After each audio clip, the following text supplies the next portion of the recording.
Estamos estudiando la primera parte del Catecismo de la Iglesia Católica, la profesión de la fe. La segunda sesión, la profesión de la fe cristiana, el capítulo 3, creo en el Espíritu Santo. Artículo 8, creo en el Espíritu Santo, y el Catecismo dedica el cuarto apartado, en él 4 números que nos van a ir iluminando, del número 727 al 730, a la explicación del tema El Espíritu de Cristo en la plenitud de los tiempos, Cristo Jesús. Número 727 del Catecismo de la Iglesia Católica dice: toda la misión del Hijo y del Espíritu Santo en la plenitud de los tiempos se resume en que el Hijo es el ungido del Padre desde su encarnación. Jesús es Cristo, el Mesías. Todo el segundo capítulo del símbolo de la fe hay que leerlo a la luz de esto. Toda la obra de Cristo es misión conjunta del Hijo y del Espíritu Santo. Aquí se mencionará solamente lo que se refiere a la promesa del Espíritu Santo hecha por Jesús y su don realizado por el Señor glorificado. Vemos pues cómo este número 727 del Catecismo tiene una primera afirmación que es muy importante que nosotros recalquemos. Es la palabra Cristo, que significa ungido. El ungido por el Espíritu Santo. Era el anunciado en el Antiguo Testamento. Sobre él reposaría el Espíritu. Cuando pensamos nosotros en la obra de la Santísima Trinidad, podemos tener el peligro de pensar en que la acción de las personas de la Trinidad es independiente una de otra. Y eso es un error de percepción completo. Difícilmente podemos distinguir dónde está la acción del Espíritu Santo y dónde está la acción de Jesucristo, porque de ordinario se dan conjuntamente. Esto es lo que afirma principalmente este número del Catecismo. Cuando vemos actuar a Jesucristo en los Evangelios, estamos viendo actuar a Jesucristo y al Espíritu Santo en Jesucristo, y vemos que ambos están prolongando la obra del Padre. Cuando San Pablo dice: no soy yo quien vive, es Cristo quien vive en mí. San Pablo tiene la sensación de ser inhabitado por Jesús. Y si eso dice Pablo, Jesús puede decir perfectamente: no soy yo quien vive, es el Espíritu Santo quien vive en mí y el que mueve mis obras. Es el Padre el que vive en mí. Las obras del Padre, esas son las que yo hago. Eso lo puede decir Jesús perfectamente. Si San Pablo dijo eso, Jesús lo podía decir en una medida infinitamente superior. Una consecuencia de esto, práctica para nosotros, sería: si Jesús es el ungido, nosotros estamos llamados a ser los ungidos por el Espíritu Santo. Todo cristiano es ungido en su bautismo por el Espíritu Santo. Si Jesús es el ungido, nosotros estamos llamados a ser los ungidos por el Espíritu Santo. Todos estamos llamados a vivir de esta forma, que sea Cristo el que viva en nosotros y el que nos mueva interiormente. Ya comentamos en algunos programas anteriores, los que nos han ido siguiendo, cómo Jesucristo se identificó especialmente con aquel texto que leyó en la sinagoga de Nazaret: el Espíritu Santo está sobre mí. Él me ha enviado, me ha ungido para proclamar la buena nueva. Es un texto especial para que tengamos presente. En ese texto, pues en Jesucristo se presenta ante los demás, ahí en su pueblo. Este aviso nos lo da el catecismo, ¿no? Para que al describir con detalle las cosas tengamos en cuenta cómo dice perfectamente este punto. Toda la obra de Cristo es misión conjunta del Hijo y del Espíritu Santo. Continúa el catecismo profundizando, número 728, dice: Jesús no revela plenamente el Espíritu Santo hasta que Él mismo ha sido glorificado por su muerte y resurrección. Sin embargo, lo sugiere poco a poco, incluso en sus enseñanzas a la muchedumbre, cuando revela que su carne será alimento para la vida del mundo. Lo sugiere también a Nicodemo, a la samaritana y a los que participan en la fiesta de los tabernáculos. A sus discípulos les habla de él abiertamente a propósito de la oración y del testimonio que tendrán que dar. Fijémonos cómo el catecismo nos dice que Jesús sugiere poco a poco, y nos hace referencia a Juan 6:27. Obrad no por el alimento perecedero, sino por el alimento que permanece para vida eterna, el que os dará el Hijo del Hombre, porque a este es a quien el Padre Dios ha marcado con su sello. Y nos sugiere también Juan 6:51. Yo soy el pan vivo bajado del cielo. Si uno come de este pan, vivirá para siempre. Y el pan que yo le voy a dar es mi carne para la vida del mundo. Dice el catecismo que ya en esta doctrina eucarística estaba Jesús sugiriendo el Espíritu Santo. Porque habla de la Eucaristía no solo como un lugar en el que Jesucristo está, sino que la Eucaristía ha sido dada para la vida del mundo. Por 5 veces se dice que este pan da la vida eterna. En la Eucaristía recibimos el don del Espíritu Santo. Es muy importante, queridos amigos, que cuando comulguemos seamos conscientes de que la presencia en las especies eucarísticas de pan y vino, Jesucristo permanece por breves momentos, ¿no? Mientras el pan se deshace en nuestro interior una vez que tomamos la comunión. Pero después, esa presencia de Jesucristo en el pan eucarístico se prolonga en la presencia del Espíritu Santo, del que nosotros somos inhabitados. La Eucaristía alimenta la inhabitación del Espíritu Santo en nosotros. Y no solo por la presencia, sino por la acción del Espíritu Santo.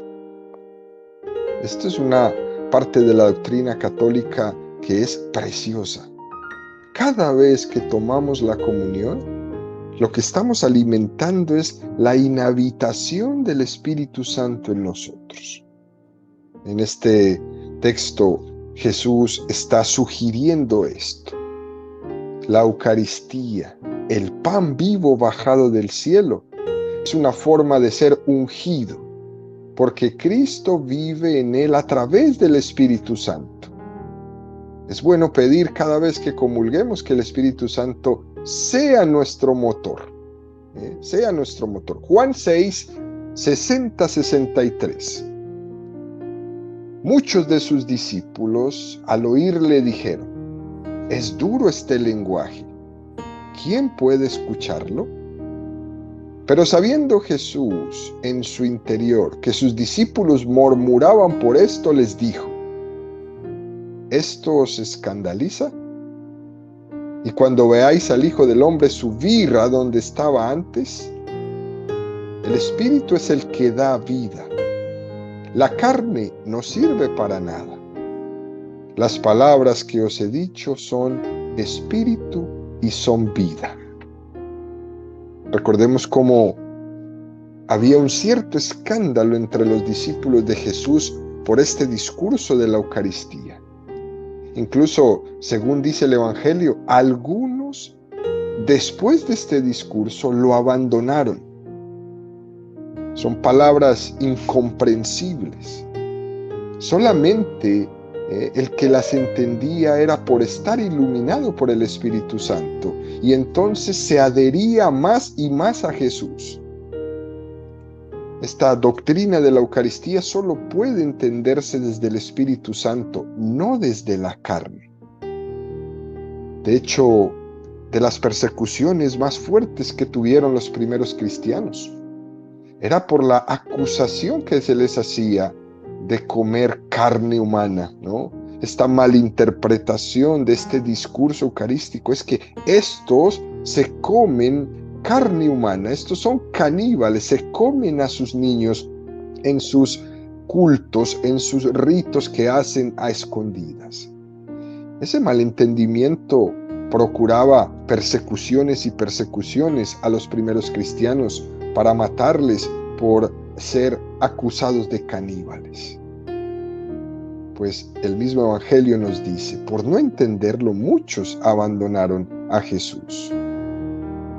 La doctrina de la Eucaristía solo se puede entender desde el Espíritu Santo, no desde la carne. Es una forma velada de sugerir que su oferta de la Eucaristía en el fondo es también una oferta del Espíritu Santo en ese pan eucarístico. El Espíritu Santo no solo se limita a convertir el pan y el vino en el cuerpo y la sangre de Jesucristo y luego deja de estar presente, no. El Espíritu Santo está presente en ese pan y en ese vino, prolongando la presencia de Jesús una vez que desaparecen el pan y el vino inhabitando en nosotros.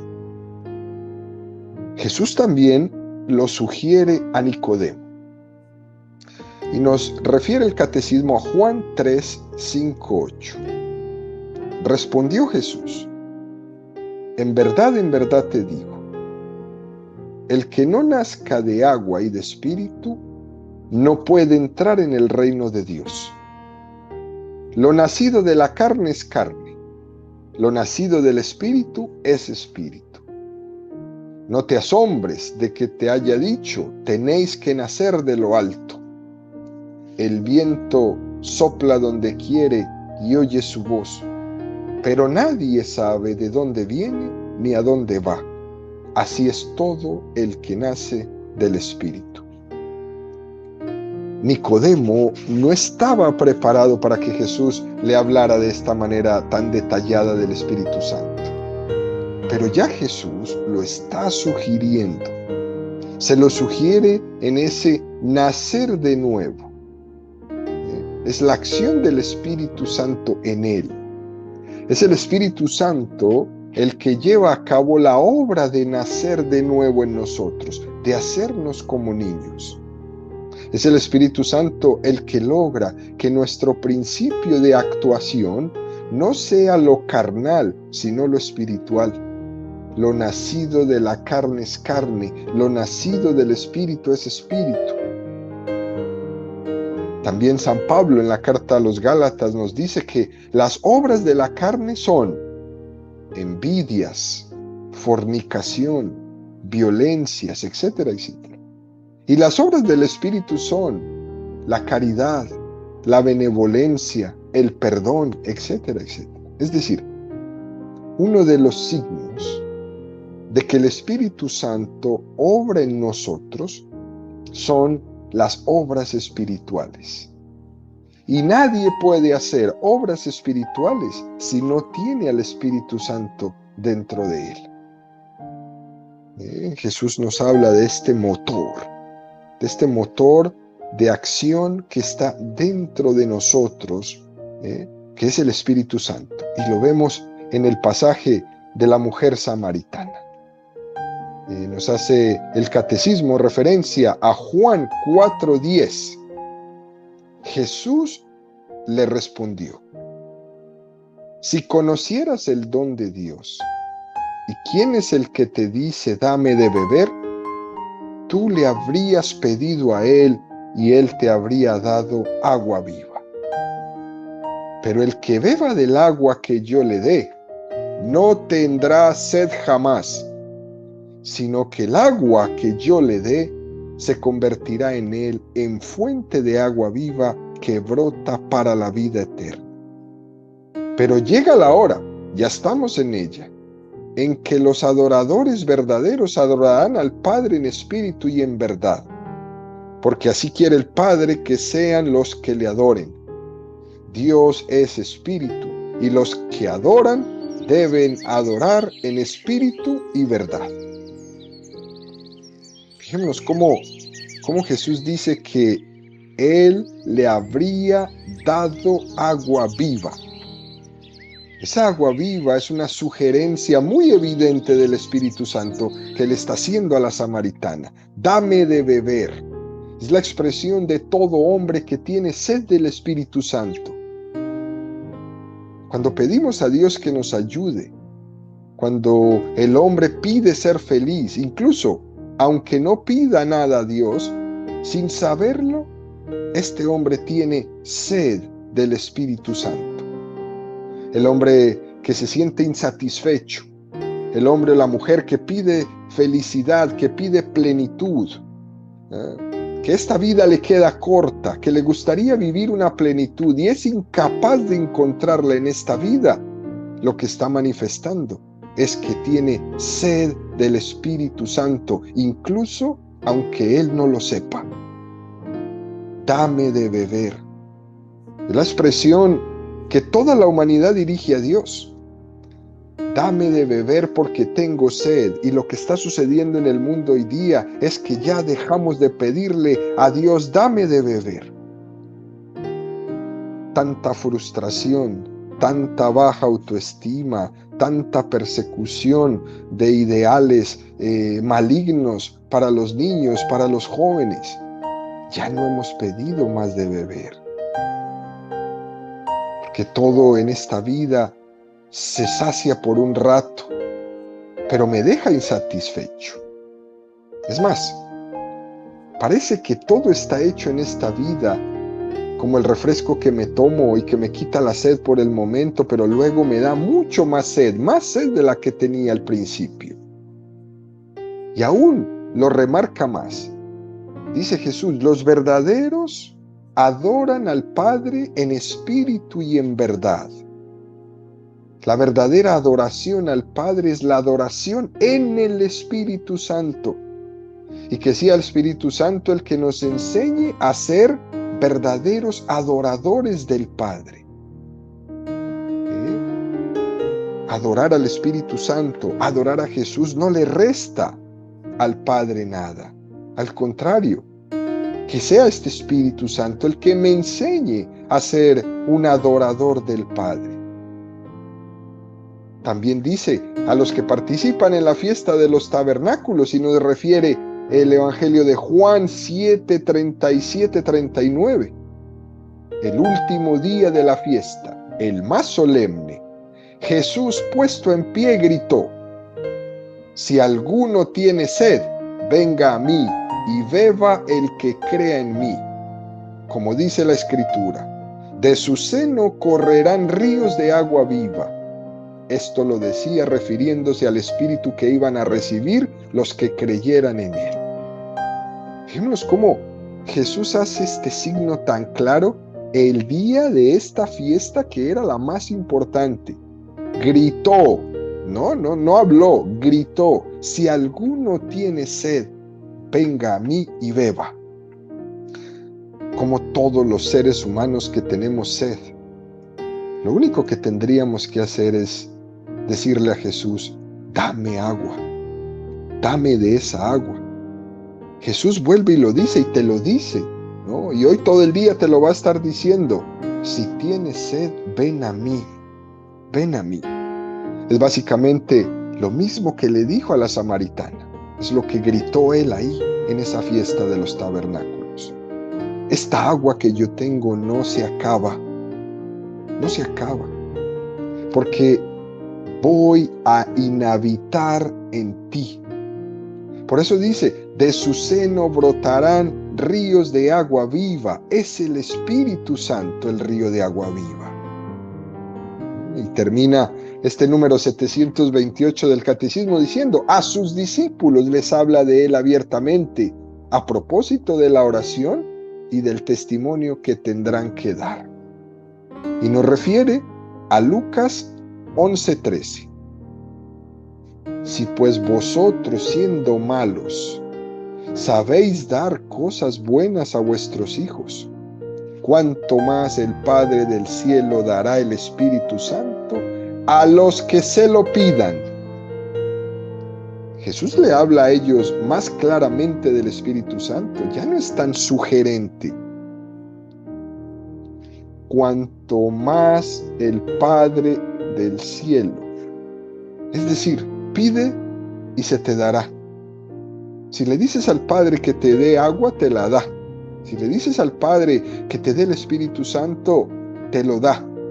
Y nos sugiere también Mateo 10, 19, 20. Mas cuando os entreguen, no os preocupéis de cómo o qué vais a hablar. Lo que tengáis que hablar se os comunicará en aquel momento, porque no seréis vosotros los que hablaréis, sino el Espíritu de vuestro Padre, el que hablará en vosotros. Jesús tenía esta intimidad con sus apóstoles. Y al hablarle de esta manera más clara, lo que le estaba expresando era que confiaran en esa acción del Espíritu Santo. Por eso, cuando estés dando tu catequesis en tu grupo, en tu comunidad, debes prepararte muy bien desde la parte humana y debes permitirle al Espíritu Santo que obre en ti, para que aquellas palabras que humanamente tú has preparado salgan de tu boca santificadas por este Espíritu, para que todo oído que te oiga, para que todos esos órganos del oído que te oigan tengan la capacidad de abrirse y de interiorizar las palabras de Dios que salen a través de tu palabra, que salen a través de tu boca. Eso todo catequista, todo predicador debe tenerlo presente.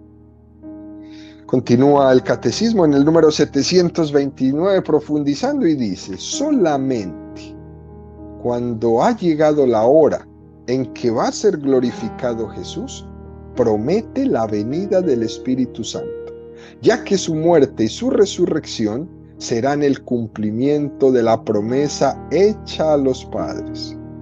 El Espíritu de verdad, el otro Paráclito, será dado por el Padre en virtud de la oración de Jesús.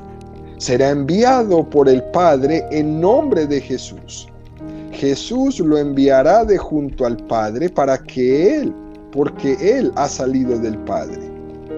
El Espíritu Santo vendrá, nosotros lo conoceremos, estará con nosotros para siempre, permanecerá con nosotros, nos lo enseñará todo y nos recordará todo lo que Cristo nos ha dicho y dará testimonio de Él. Nos conducirá a la verdad completa y glorificará a Cristo. En cuanto al mundo, lo acusará en materia de pecado, de justicia y de juicio. Es un número precioso número 729. Fijémonos que también nos hace referencia al Evangelio de San Juan 14, 16, 17. Y yo pediré al Padre y os dará otro Paráclito, para que esté con vosotros para siempre, el Espíritu de la verdad, a quien el mundo no puede recibir porque no le ve ni le conoce, pero vosotros lo conocéis porque mora con vosotros. Este es el discurso que Jesús hizo después de la última cena. Cuando Jesús sabe que le ha llegado su hora, vendría a ser como este testamento espiritual de Jesús, este discurso. Especialmente promete el Espíritu Santo. Juan 14, 26. Pero el Paráclito, el Espíritu Santo, que el Padre enviará en mi nombre, os lo enseñará todo y os recordará todo lo que yo os he dicho. Fijémonos bien cómo estos números del catecismo están construidos perfectamente con la base de la Sagrada Escritura. Vamos leyendo el tema, el punto, el número del catecismo, y vamos leyendo el texto evangélico y estamos viendo lo mismo. Prácticamente la Iglesia no se sale ni un milímetro de lo que es la Sagrada Escritura. Esto para que lo tengamos presente en nuestro estudio del catecismo. Juan 15:26. Cuando venga el Paráclito, que yo os enviaré de junto al Padre, el Espíritu de la verdad que procede del Padre, Él dará testimonio de mí. Juan 16:7-15. Pero yo os digo la verdad, os conviene que yo me vaya, porque si no me voy, no vendrá a vosotros el Paráclito, pero si me voy, os lo enviaré, y cuando Él venga, convencerá al mundo en lo referente al pecado, en lo referente a la justicia y en lo referente al juicio. En lo referente al pecado, porque no creen en mí. En lo referente a la justicia, porque me voy al Padre y ya no me veréis. Y en lo referente al juicio, porque el príncipe de este mundo está juzgado. Mucho tengo todavía que deciros, pero ahora no podéis con ello. Cuando venga Él, el Espíritu de la verdad, os guiará hasta la verdad completa, pues no hablará por su cuenta, sino que hablará lo que oiga, y os anunciará lo que ha de venir. Él me dará gloria, porque recibirá de lo mío y os lo anunciará a vosotros. Todo lo que tiene el Padre es mío, por eso he dicho, recibirá de lo mío y os lo anunciará a vosotros. Y Juan 17:26. Yo les he dado a conocer tu nombre y se lo seguiré dando a conocer, para que el amor con que tú me has amado esté en ellos y yo en ellos. Jesús en todos estos textos que acabamos de leer se está refiriendo al Espíritu Santo. El amor con el que el Padre ha amado al Hijo es el Espíritu Santo. Continúa el catecismo en el número 730 diciendo: por fin llega la hora de Jesús. Jesús entrega su espíritu en las manos del Padre. En el momento en que por su muerte es vencedor de la muerte, de modo que resucitando de los muertos por la gloria del Padre, enseguida da a sus discípulos el Espíritu Santo, exhalando sobre ellos su aliento. A partir de esta hora, la misión de Cristo y del Espíritu Santo se convierten en la misión de la Iglesia. Como el Padre me envió, también yo os envío. Fijémonos que también nos hace referencia el catecismo al Evangelio de Juan 13:1. Antes de la fiesta de la Pascua, sabiendo Jesús que había llegado su hora de pasar de este mundo al Padre, habiendo amado a los suyos que estaban en el mundo, los amó hasta el extremo. Juan 17:1. Así habló Jesús, y alzando los ojos al cielo dijo: Padre, ha llegado la hora. Glorifica a tu Hijo, para que tu Hijo te glorifique a ti. La hora es la hora de la glorificación. Y por tanto es la hora de la efusión del Espíritu Santo. No pensemos únicamente en la hora como la hora de la muerte, no reduciendo básicamente el significado de esta palabra.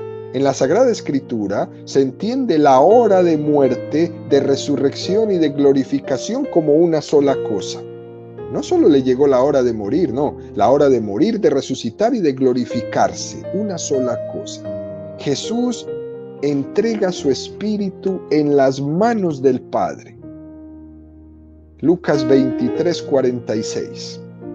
el velo del santuario se rasgó por medio, y Jesús, dando un fuerte grito, dijo: Padre, en tus manos pongo mi espíritu. Y dicho esto, expiró. Juan 19:30. Cuando tomó Jesús el vinagre, dijo: todo está cumplido, e inclinando la cabeza, entregó el espíritu. Impresiona esta imagen, queridos amigos, de la entrega del Espíritu de Jesús, referida a la entrega del Espíritu Santo en el momento de la muerte, en el momento del último suspiro. Acordémonos, incluso lo comentamos en un programa anterior, cómo en la creación del hombre, en el libro del Génesis dice: sopló su aliento en la nariz de Adán para tener vida. Esta imagen podemos entenderla como la creación del alma del hombre, pero también la podemos entender en un sentido mucho más sobrenatural. Dios da el Espíritu Santo a los hijos de Adán. Muchos de los que nos están escuchando habrán presenciado el fallecimiento de un ser querido, ¿no? Impresiona mucho ver cómo esta persona entrega en ese último suspiro, ¿no? Después de ese último suspiro, el rostro se transforma, ¿no? Como una representación de esa separación del cuerpo y del alma que es la muerte. El Evangelio utiliza estos dos textos de Lucas y de Juan, esta imagen, pero no tanto para hablar de la entrega del alma, sino de la entrega del Espíritu Santo. En el aliento de Jesús, ese que expira, está la presencia del Espíritu Santo. En el momento en que por su muerte es vencedor de la muerte, de modo que resucitando de los muertos para la gloria del Padre, enseguida da a sus discípulos el Espíritu Santo, exhalando sobre ellos su aliento. Juan 20:22. Dicho esto, sopló sobre ellos y les dijo: recibid el Espíritu Santo. Por ejemplo, como un perfume dentro de una botella de cristal con una tapa. Únicamente cuando esa botella se abre es cuando se difunde el aroma por toda la habitación. Así ocurre también en la muerte de Cristo, que hace que ese Espíritu Santo sea expirado, difundido por todo el mundo. Y el mundo se queda pequeño para contener el olor del Espíritu Santo. Todo el mundo queda empapado del Espíritu Santo. Y termina este número 730 del Catecismo diciendo que a partir de esta hora, la misión de Cristo y del Espíritu Santo se convierte en la misión de la Iglesia. Como el Padre me envió, también yo os envío. Y nos hace referencia a Juan 20:21. Jesús les dijo otra vez: la paz con vosotros. Como el Padre me envió, también yo os envío. Dicho esto, sopló sobre ellos y les dijo: recibid el Espíritu Santo. A quienes perdonéis los pecados, les quedan perdonados. A quienes se los retengáis, les quedan retenidos. Por lo tanto, queridos amigos, hay una efusión del Espíritu Santo en la misión de la Iglesia Católica. La Iglesia está inhabitada por el Espíritu Santo totalmente. Y la Iglesia está contribuyendo en todas sus obras a que ese olor del Espíritu Santo se difunda por todo el mundo. La próxima semana la dedicaremos completamente al estudio de la acción del Espíritu Santo a través de la Iglesia en el mundo. Démosle pues gracias a Dios por esta catequesis del día de hoy, donde hemos pues ido como viendo cómo Jesús nos va sugiriendo, cómo Jesús va entrando y cómo Jesús entrega. Es como escalinado. Sugiere, baja y entrega al Espíritu Santo, y está la Iglesia que lo recibe en plenitud porque el Espíritu Santo inhabita en ella y ella contribuye a que este olor del Espíritu Santo se difunda por todo el mundo.